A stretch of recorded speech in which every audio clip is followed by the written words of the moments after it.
Covey leader to identify Baker team. Rambo, Messner, Ortega, Coletta, Jorgensen, Danforth, Barry, Krakauer. Confirmed. This is Colonel Troutman.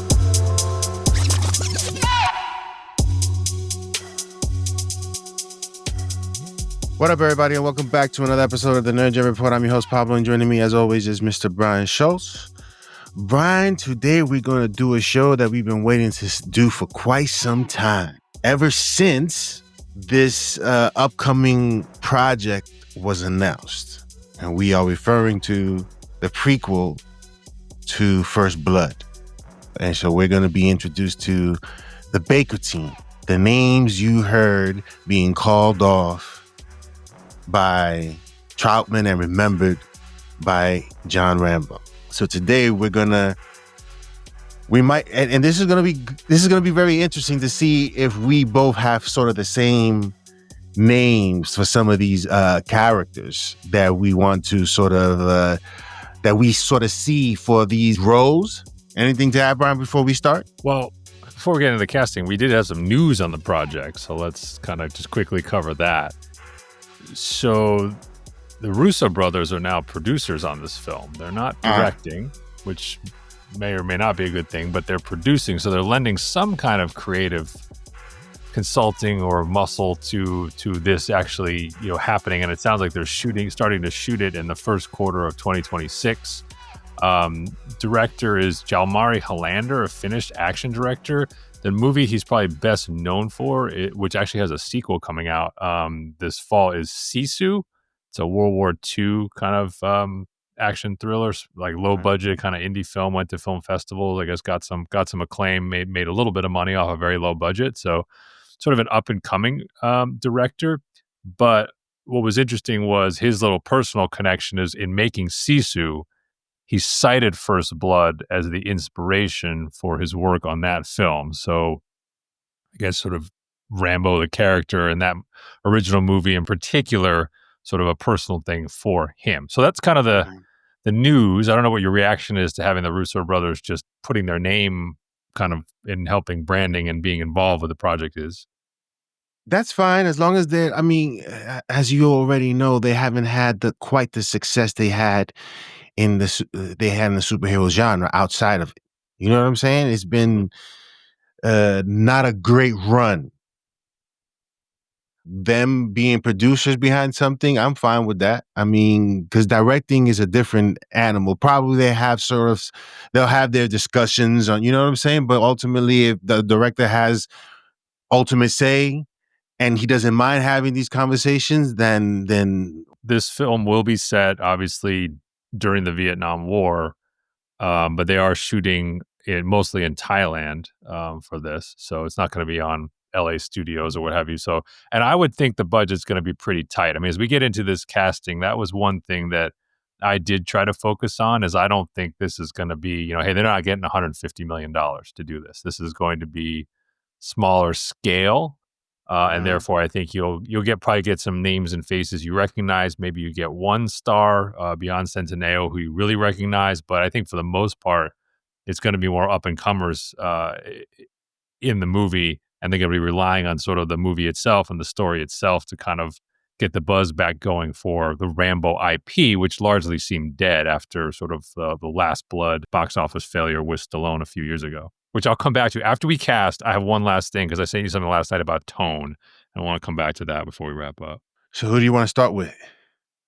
Well, look, I mean, so we have Noah Centineo as our John Rambo. The movie's called John Rambo. We both agree, like, physically, and I think if anyone who's watched The Recruit knows, like, this is a guy who, if you're trying to echo a young Sylvester Stallone's version of Rambo without actually just being Stallone, I think this is pretty good. This is about as good as you could get. So the obvious one, I think, is you got to find a Colonel Sam Troutman, right? This is the leader of the Baker team. This is the man, the hype man who told the world that he made Rambo and, did all of this for the, putting this team together. Rambo was the best. We got to start with our Sam Troutman. Okay. Let me give it. You said when we last spoke, it stuck with my mind when you Okay. said, "Oh, I know who is," and I was like, "Who could he be so positively sure of?" Okay. And I said, Brian, this morning, Juan Hamon. Juan stands for John. Hamon stands for Hamm. Ooh, interesting. Okay. John Hamm as Colonel Troutman for me makes number one the absolute sense for me, yo. Are you kidding me, yo? That is Samuel Troutman right there. Go ahead. So, so Don Draper trades in the suit for the beret. Yeah. So, and he obviously, this would be to Pablo's point, this would be the one adult, really adult actor, right? So if you say Centineo is right around 30, figure these cast members are, you're playing soldiers, active duty soldiers in Vietnam. But the implication of the first film is that when they're together, which would have been 10 years before First Blood, they're younger, right? So you're not going to have 50 something guys on the team. But Troutman, when you see Richard Crenna in First Blood, he's considerably older. So, I mean, they never say how old he is, but I always sort of assume he's at least 20, 25 years older than the team. So Yeah. you are looking for an actor who would be significantly older and more adult than the rest of the team. So you have John Hamm. So I like the look. I will say, like, I remember when John Hamm showed up in Top Gun Maverick, and I was like, man, that guy's born to be like a general or a colonel, right? He has that when he puts the shades on, that sort of stuff. So I buy that. Do you think John Hamm is, for lack of a better word, hammy enough? Because I feel like, Troutman is hype man. He is such. Oh, yeah. He's always cheerleading his guys. And I don't know if that's how he ran the unit, but that's certainly how we know him in the film. So you think John Hamm can kind of be that sort of little over the top personality as well? I think he has shown range in different characters that he's portrayed, that this would be a twist and not the same guy that you saw in Top Okay. Gun. I think he has the ability to be the cheerleader, but also be the stern guy for those guys that don't cut it. You know what I'm saying? So I think he can definitely do it. So, I think that would be the subversion would be like, you think of John Hamm as very buttoned up and very suave and very almost understated. And if he does come with sort of a louder performance, which I think of Troutman as a louder character, then that would certainly be interesting.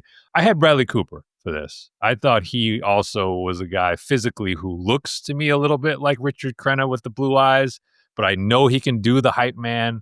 I think he's now aged into a range where he is old enough to where he's older than these and looks older than the types of characters we'd have in this. Also, no, I don't know. He kind of has always felt like he's a little bit crazy for a soldier, but like, I guess there's a part of me that when I look at the way Crenna plays Troutman later in life, I sort of imagine him to be a little bit crazy in addition to sort of being this mentor figure for the team. So I had Bradley Cooper as Troutman. My one big budget spend was on him. Okay. Let us know in the comment section below which one would you choose. And Does Pablo Brian probably get put a point? images up. So yeah, Pablo put pictures up, right? Because some of these guys you may not know as well. So Yeah. So who's next? well, so as we go through, I'm gonna read folks who may not be as familiar like the short bio of each character, so not just that they're on the team, but what they were supposed to do on the team. Because I think that's sort of important if they're actually looking at doing this right. These characters weren't just names in the movie, they were novelized. And so they had roles and they had relationships. So I will kind of give you that as we go. I think we have to really nod to First Blood because there's really one other team member who is not actually on screen, but who actually is a major part of the opening of the film and why Rambo is in that town to begin with. And that's Delmar Barry. So Delmar Barry, of course, John Rambo goes to visit his home, finds out that he contracted cancer during the war and died, and Rambo wasn't aware of that. But we hear him talk about Barry as being kind of so big we had to put him in the back. We never see the picture. But Delmar Barry, according to the novel, was the team's engineering and explosives expert. So we know he's big. I think we safely know, based upon the opening of First Blood, he's African American. And we know that his expertise with engineering and explosives. And we also know that it sounds like he was Rambo's closest friend in the unit outside of Trout, because he kind of says they were close. So, all right, let's go Delmar Barry. Who you got? I got 3 choices. Okay, yeah, you can do this too. I did this at points. So Yeah. I got A, Michael Coulter. okay, I can see them being good friends, and Coulter, I think, brings that sort of I don't know. He seems like a cool guy. You know what I'm saying? And he's also a big guy. I can just see them. I can see them playing off each other, and us believing that friendship. if you want to see, because most people here would probably know Mike Coulter as Luke Cage, but if you want to see Mike Coulter in sort of a little bit more of a quasi-military role, there's a small Gerard Butler action movie called Plane, in which Coulter plays kind of a misunderstood convict who's being transported on this plane that crashes in the middle of nowhere, and he winds up being Gerard Butler's kind of main ally. But he also has military training, so he's kind of on the island, usually with a machine gun, usually kind of hunting bad guys. If you want to see him doing something, on what platform is that? It was on Netflix, but the movie's called Plane. It came out in theaters a couple years ago, but yeah. So Plane. Yeah, just like the word plane. Yeah. Okay. So not a terrible. It's like your typical Gerard Butler action movie, like low budget, kind of easy watch.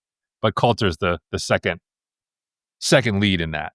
Do you have your number one, or do you have also So for this one, I had a number one. There's a couple parts where I had an either or. Okay, so this one I had a number one. I'm gonna keep riding for. I tried to throw him out as a potential Jon Stewart, even though I'm very happy with where we landed with Aaron Pierre. But I had Lionel Boyce from The Bear. I still think that's a guy at 6'3", 6'4", who I think has the hulking physique. He doesn't need to change that much there, because I don't think we're looking for, Mr. Olympia contestants necessarily. We want a big bear of a man. And I think I know he can do the dramatic acting.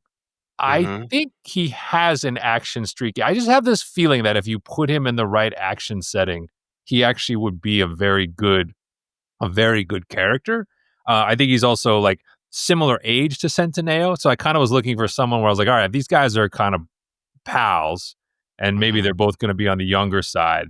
That would be someone that I could see where, again, people might know the face, but it's not going to be super expensive, and it could be sort of a breakout role or a scene-stealing role for him if he gets it. So Lionel Boyce was my Delmar Barry. My other choice was Isaiah Mustafa, the Old Spice guy. He was in Cross.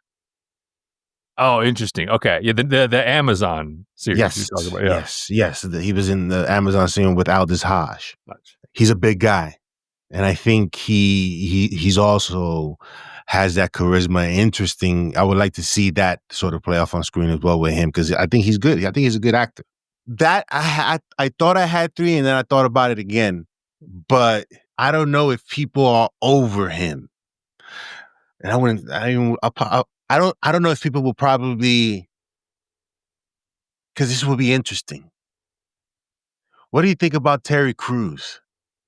Too old, right? I think Terry Crews now is he's in his 50s. See, that's the problem. I don't think you can have, like, these guys are being recruited by Troutman to form this unit. I don't think I think you can get away with Coulter because he looks like he's about 15 years younger than he actually is, But I think, you you can't have someone in the crew who looks as old as Troutman. And Crews does actually look, on the older side now. So I considered Hodge himself, but I wondered if he was big enough, because granted, he'd put on weight, I'm sure, for the role, but he's naturally a really lean guy. Yeah. And at 6'1", I was like, is that tall enough? Because I think Centineo is like 6'1" as well. Yeah. Barry has to be bigger than him, I think, I have 2 big guys on the team based upon the character descriptions, and I feel like Barry has to be one of the guys. Yeah, Centineo's 6'1", so to me, having someone who's the same height felt a little problematic. So those are our choices. Let us know in the comment section below, which one do you think would be appropriate, or who would you cast? Give us a name that you would cast. Okay, so then Pablo's been going first, so I'll go first on the next one. So The next one I had on the list was Manuel Loco Ortega. Weapons I think- specialist, but called Loco, meaning crazy because he loves to take dangerous risks. Okay. I'm gonna say we may have. I'm gonna throw on the sight beyond sight imagery. Oh, we really? may have. Calling it. I think we have the same guy. Maybe. Let's see. Interesting. I'll be curious to see if I think we'll have one overlap. I don't know if it'll be this one. Let's see. So my guy was David Castaneda, who actually was number 2 from Umbrella Academy, and most recently was actually a supporting character in Ballerina. He was Ballerina's father at the beginning of that movie.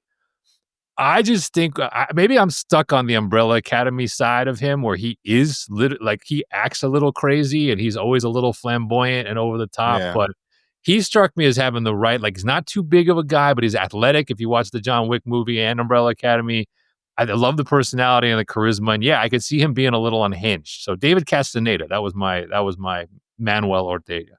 Okay, so this is gonna be interesting who I choose for this then, because I think,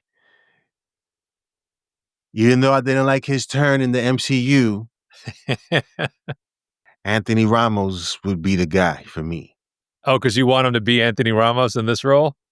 In this role, he would be. To me, he's like he reminds me of a young John Leguizamo. If they ever did a biopic of him, he would be the guy to play it. That's fair. Yeah, that's very fair. And so I think he brings that humor and that sort of I don't care attitude. Yeah. You know what I'm saying? So that's why I think he would be a good and he's a pretty big name, you know. He's a name, you know. Yeah.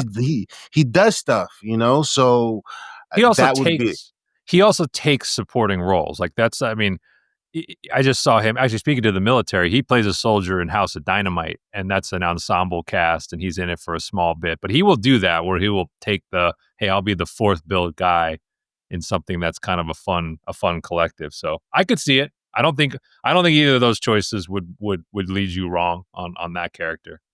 So, but this is, in some ways, if you look at the parts, at least the way it's described, this is one of the more fun parts, right? You want to be the crazy guy on this team. Like you want to be the guy that Rambo's like, something wrong with that guy. Like that. I don't mind that cast, that David guy. I don't Castaneda. Yeah. Yes. So, I don't mind that. Yeah. That's a good one. And both of these are in the right age. I think right size. It's funny, we both had the same reaction. Was I did not imagine this to be a big guy. I imagined this to be like a limber kind of athletics. It doesn't say that, but that's just the way I envisioned it when they talked about it. So okay, so that's a couple good choices there, I think, for Manuel Ortega. So when I thought about casting this, I actually focused on this assault angle. So I really kind of was like, okay, I want somebody younger looking, even amongst the team, and someone who you would feel like was more junior to this other guy in Messner, who's obviously created some bad blood within the team. And I had a choice, and I wanted to see what we thought of this. So on the one hand, I put Miles Caton here from Sinners. Really young looking. As we saw in Sinners, kind of has both a softer side and then develops an edge. Not a huge guy. I thought that would have been an interesting choice to put in this role. But I am going to float this idea, especially because, as you know, we're looking at this cast. It is kind of like an all-male type of movie, and I'm not sure Hollywood's going to do that. What if we made Joe Danforth Joe, as in J-O, not J-O-E? I see. And we made it Camila Mendez, who's going to be our Tila.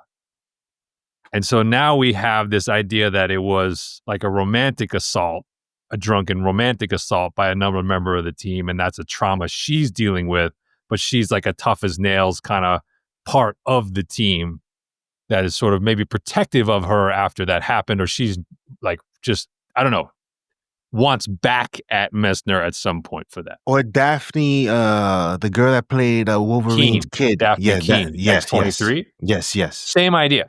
To me, when I looked at this list, I was like, Hollywood is probably going to find a way to get if they're doing this, find a way to get a female character into this movie, right? Because otherwise it literally is 100% male. Yeah. And I was like, this seemed like the only role where you could really make a story that has some weight, and made the most sense. I don't know what you think about that, like whether you want to go like younger guy or whether you actually would take this role, make it gender flip it, make it a woman, and then use that sort of assault angle as a window to make that sort of an interesting dynamic within the team.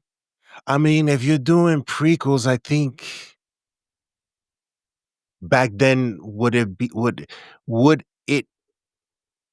be a all guy team? Were there any females in teams? I think that's the sort of what you're playing with here in terms Totally. of. No, I get you. It's Vietnam. I mean, less likely, obviously. I mean, not that there were none, but it's less likely. I mean, and it's for sure less likely. I'm just saying, like, Yeah. I'd because the probably ethnicity you don't really have to worry about, right? Because the ethnicity, No. the characters as they're written in the book, they give you ethnicity, so you kind of have a mix. You don't really have an Asian guy represented in this, but obviously you'd be in Vietnam, so you don't really. I mean, there's plenty. The bad guys probably are going to have that, but Hey, on I'm the on team, your side. well, I thought about that. I was like, could you flip any of these characters to be sort of that idea of like a local? But Snap. no, this seemed like if you were going to try to make one of these characters female or sort of like a unusual pick for the team at the time, this would be the character maybe you could do that with. I mean, because the argument would be like Troutman kind of assembles the team. So if Troutman himself is like, I want this woman, then I'm gonna throw something at you. Okay. For Joseph Danforth, because he hasn't gotten. This is the problem when you do a show and you do it for seasons upon season when it's time actually to go already. Yeah. But I would give this dude a try. I would have him read for it, and that would be Grant Gustin. Oh, interesting. Oh, I like that actually. He plays really young. You're right, and he actually would seem like he could play like the victim side of this, or somebody who's struggling, because he does play like the tortured version of Barry pretty well. I like that actually. If they ever do Luke Perry's biopic, he'd be the guy. Yes, you're right. No, you're right. Interesting. So okay, so some choices there, but like I said, I'll be curious as to what the audience thinks about, like, you know, playing around with what this role is. So, okay, so then you got Messner. To me, this is one of the more interesting, like, I would be curious to see how this would work. Former sergeant demoted after drunkenly assaulting Danforth. So a little older, seemingly probably not well liked necessarily among the team, but I guess must be a good enough soldier that they keep him around. So if this would have been, I think age still plays a part in this, because if we, let's say we get John Hamm for Colonel Troutman, or who was it that you have for Colonel Troutman? Bradley Cooper. Bradley Cooper. He could possibly be still. I don't know. I forget. His name is Neil McDonough. Oh yeah, I know who that is. You think? But you think he's too old though? I don't know. I think he. I know. I know exactly who you're thinking of. The blue eyes. Yes. Now he in Tulsa King they play him older. But yeah, okay, interesting. But this character would be, I'm imagining, closer to Troutman's age. Yeah. He'd be in between. And I said, it doesn't say how old, but I imagine him to be like older than Danforth. Like he's taking advantage of Danforth. Yeah. In the younger role. So, okay. So we got a couple possibilities there. Did you have, I had two for this. Now mine were a little bit younger, but in theory look older than the rest of the team. So I had Brandon Sklenar here as a possibility. I think this is a role. Like you make him basically like an alcoholic, brooding, kind of not unfriendly guy. I don't even think he has to stretch much. How tall is he? 6'1", I think. Okay. But this guy doesn't have to be gigantic, I don't think. Right? Because the guy he's supposedly beating on is pretty small.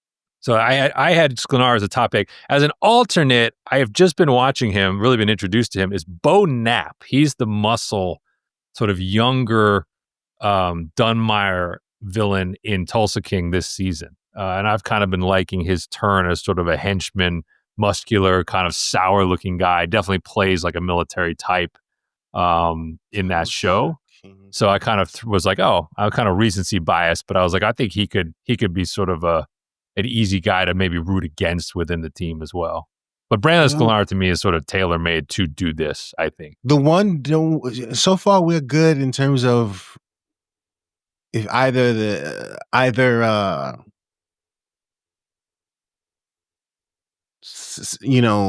one of your picks and my picks, I'm cool with any of those picks so far. Yeah. The Bradley Cooper one is the one I'm iffy on. Interesting. I think he'd be great. Yeah. Troutman. I think he'd be amazing. Like, yeah. Okay. It's almost like you take a little bit of his version of Face from the A-Team and you kind of combine it with him as more now that he's 10 years older.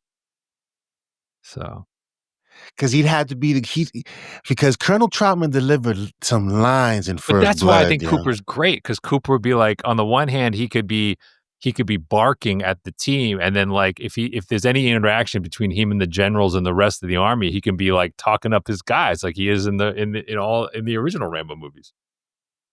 But I can just hear John Hamm, like if they ever did a remake of First Blood, I can just see him having a good supply of, oh my God, I could just see him doing it. Even But later anyway. on, God would have mercy. He won't. He never stops. Even when they got him tied up in the Soviet base, he's just still hyping this man. It's hilarious. Yeah, yo. It's hilarious. All right. So I never actually picked that up, yo. Like he's hyping him up, and this dude is in the most dire of straits. That's what I'm saying. Like, yo, this dude don't look too good right now. No. The hype doesn't match the situation right now.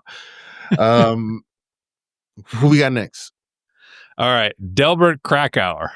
This is an interesting role. I don't know how they do this one. So, German-American team medic, but also a known bigot. That's how it's described in the novelization. I see Paul Mescal. Interesting. It's funny. I imagined this. So they don't say it. I imagined this guy to be bigger, but that's interesting. I see where that's probably, honestly, Paul Mescal is probably overqualified to be Delbert Krakauer at this point. It's like I was the lead in Gladiator. I'm going to be like the 7th build racist guy on the team. Like, no, I don't. That's a good part for him. And well, the weird thing is, I wonder what they would do with the racism or how they would make that manifest within the team. Because obviously you have several team members who are people of color. So I wonder how that would play out. Like I said, in my mind, though, I thought this was the other big guy on the team. It doesn't, and even though he's the medic, I guess that'd be a little bit unusual. But for some reason, I kept thinking big, maybe because of the German side. So I actually went Florian Munteanu, the MMA fighter who was Drago's son in Rocky 2. Oh, okay, that's a big dude. Yeah, so I kind of had like him and Barry as like the two big guys on the team, and then I was like, maybe give this guy a little range to work with and see if it plays with him being sort of offensive in some of his lines. So I don't know why I kept gravitating toward that, but that's where I sort of settled out. Okay, let's see, I have 2 more. Do you have 2 more? Yeah, Giuseppe, right? Yeah, Giuseppe Coletta, the intelligence expert of the team, and can't really say his nickname out loud, but noted for his thick, oily mustache. What do you got for him? I was trying to picture someone, and again, this name is pretty big. He's gotten pretty big. But I just think this sort of movie lends itself to a fun experience, maybe. And who wouldn't want to be a part of that? And you're getting paid to do that. Especially, we're doing movies that we perhaps saw as a kid and grew up with, and I just see it as an opportunity for them to want to possibly participate, get paid. Nothing crazy, you know what I'm saying? But just to do it or be a part of it. Eben Mas Bachrach. Oh, interesting. Okay. Interesting. So it's interesting. You went older with it. I went older with this character too, mainly because I was struggling with like most of the actors that I could envision having a great mustache were older. That means like I was having a tough time. I know that there's been I think like Miles Teller had a mustache as Goose's son, right, in Top Gun Maverick, and that looks pretty good. I think Chalamet has rocked a mustache at points, but I mean, obviously those two are much too big names in my opinion. So I was having a tough time finding like a 20-something who I thought could rock a really thick, oily mustache. So I wound up going a little bit older as well. I went with David Dastmalchian. That was kind of where I settled, just because I feel like he's sort of this gangly. You'll know him. He's playing M. Bison in the new Street Fighter movie.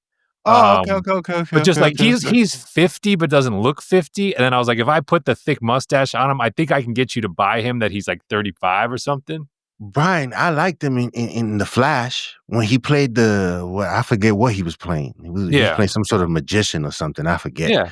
But he does good work, yo. He does good work. Again, he's always like a bit character, supporting character. So again, I was struggling to find somebody young, so I kind of wound up I wound up here on that. That was the one concession I made to age, because I think he's actually almost as old as, if not older than Bradley Cooper. Any other ones that you were struggling with? Well, there was only one part left. I would say that was the one I struggled with the most to find a younger guy. And then the last role on the team was Ralph Jorgensen. He's seen other engineer and explosives expert, but nicknamed the Tunnel Rat because of his ability to easily crawl through tunnels. So immediately tells you he's sort of a thin guy, a smaller guy. So that was the last member on the team. I thought I had a pretty easy one for this. Who'd you have for this?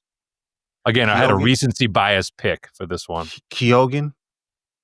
Oh, Barry Keoghan? Oh, Yes. That's a good choice. If you get him to do it, that's actually probably a better choice. I actually had Freddie Stroma, who was Vigilante in Peacemaker. Yeah. I like. Because I was like, something about this part, I was like, he'd be a wisecracker. He'd be kind of like a, that dude is the best part of Peacemaker, yo. And he's young. He's fit, obviously, in the part. So like, but he's not big, right? He's really like slender, athletic. So I'm like, I could see him being like a younger member of the team. I don't know. That just sort of was stuck in my head from watching the show, admittedly, but that's kind of where I shook out. Who's the guy that John is having when the stuff happens to his friend? Who's you know who he's talking to? What do you mean? In First Blood, when he's describing to Troutman something that he can't get out of his head. I don't want to.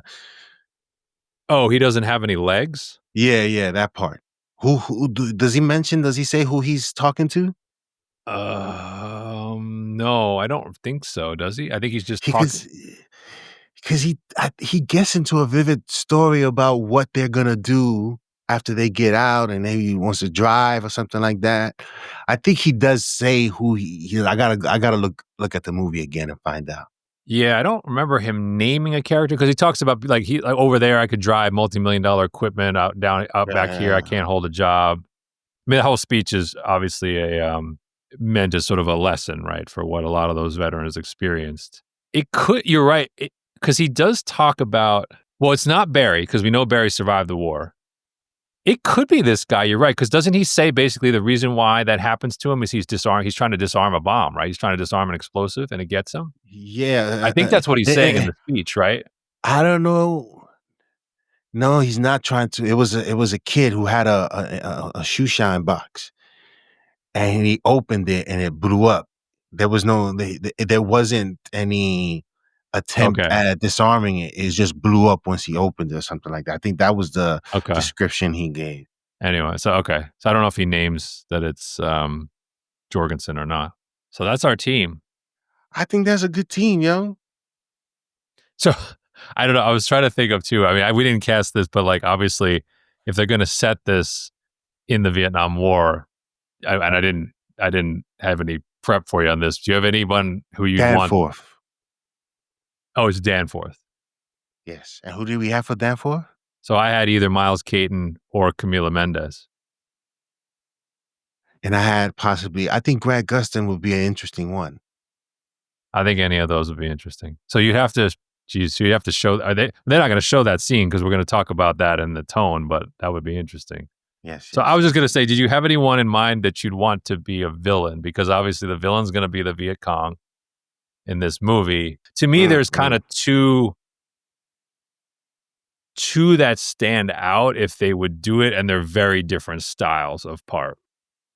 So number one is Henry Golding, who was obviously the lead of Crazy Rich Asians, but then played Snake Eyes. And then the other would How actually about be.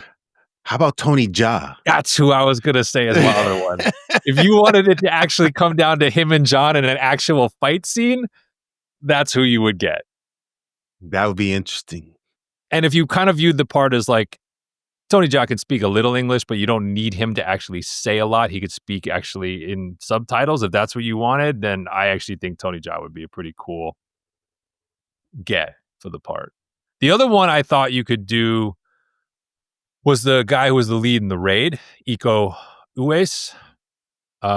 Also kind of would fit the general description. Those are kind of the guys. But then, yeah. So, but if you wanted it to be a more dramatic part and a more acting part, I think Golding would probably be who you would call. Because, yeah.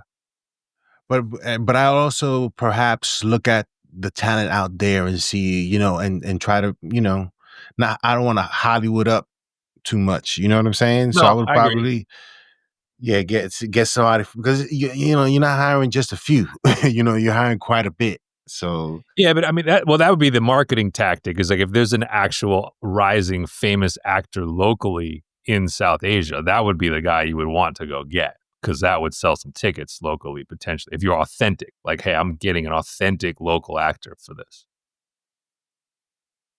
But yeah, that is our lineup. And let us know in the comment section below, do you have any names? And if you do, please put the name of the character and the name of the actor that you would like for that actor to play. This is gonna be interesting to see what you guys have to say. And if we hit on any of these, we'll see. We hit on Aaron Pierre. I mean, that's still one of our big like early wins that we saw Rebel Ridge cast him and he got the job like a month later. Exactly, yo. It was like too easy, yo. It was just too easy. That's a no-brainer. I will before we close. I'm going to bring this back around. The director, Jamar Hillander, gave a quote, and he did say something about this, which I want to get your reaction to. So he said, "It won't be as dark as the last two Rambos." So that's Rambo and then Last Blood. "It's going to be a little more adventurous, and I hope to inspire a new generation of 10-year-olds to go into the forest to play Rambo. Let's see how that goes." End quote.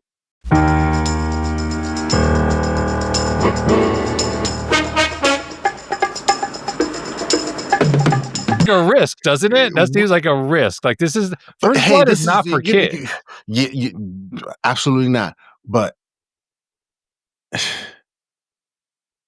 here's what I think.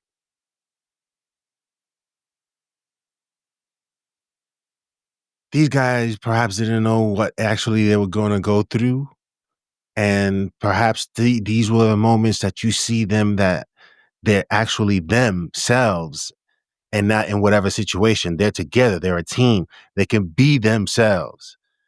And when they were together, they were probably having fun and, you know, cracking jokes over stuff like that. And then, you know, things went south, you know? And that is a sort of experience that hardens them and makes them who they are at the first outset in First Blood. That's after. What's before that? You know what I'm saying? Who are these people really? So don't go crazy here, you know, but who knows, Brian? These guys are sitting around shooting you know what I'm saying, talking, whatever, and it could be funny. It could be funny, but I don't know about 10-year-olds now. This is the crazy part. Yeah, that's the one that throws the monkey wrench in the whole thing. The first thing he said I was with, in the sense of I do think the last two movies that Stallone made kind of went too dark. He kind of stopped being Rambo and started being the Terminator. And I just think he lost some of the gravitas and some of the what made the series great to begin with in his older years. So I agree with his premise that like you should not be channeling the tone of those two movies in this. But when I think about the subject matter, I don't know that this is the playground where I'd be looking to want kids to go out and imagine they were the character. That feels a little too comic booky, or you're overcompensating for where we were. Yeah. I kind of feel like why.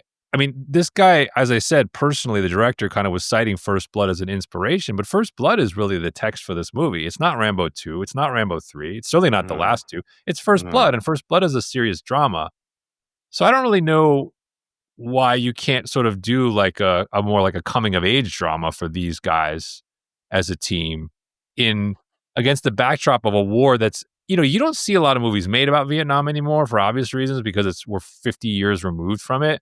Yeah. But it's hard to make that light. You know what I mean? Like the entire context of what we were doing there and what the soldiers went through, like none of that is light subject matter. And so I don't know, like that last bit kind of threw me a little bit for a loop now. And obviously this guy's work with Sisu, like that's not a light action movie. Like that's a gritty, his resume is limited, but it shows a gritty style of action. So it just sort of threw me for a loop when I saw that. I'm not surprised they're going for the PG-13 because we'll talk about PG-13 in the context of Predator and one of our other shows. But like kids, I don't know if this is a family. I don't know if this is a family movie. So PG-13 is fine, but I don't know if we're aiming for the 10-year-old class here. We'll see. Yeah. But I'm still very interested because, like I said, I think this will be one of the more fun things to see come together. And like I said, it'll be low budget, so I think it's the hurdles for box office are not going to be gigantic. But I'm definitely intrigued as to what they do with this. So me and Brian had a set of different choices. Let us know in the comment section below who fits the bill for some of these characters on this team. And who do we miss? Yeah.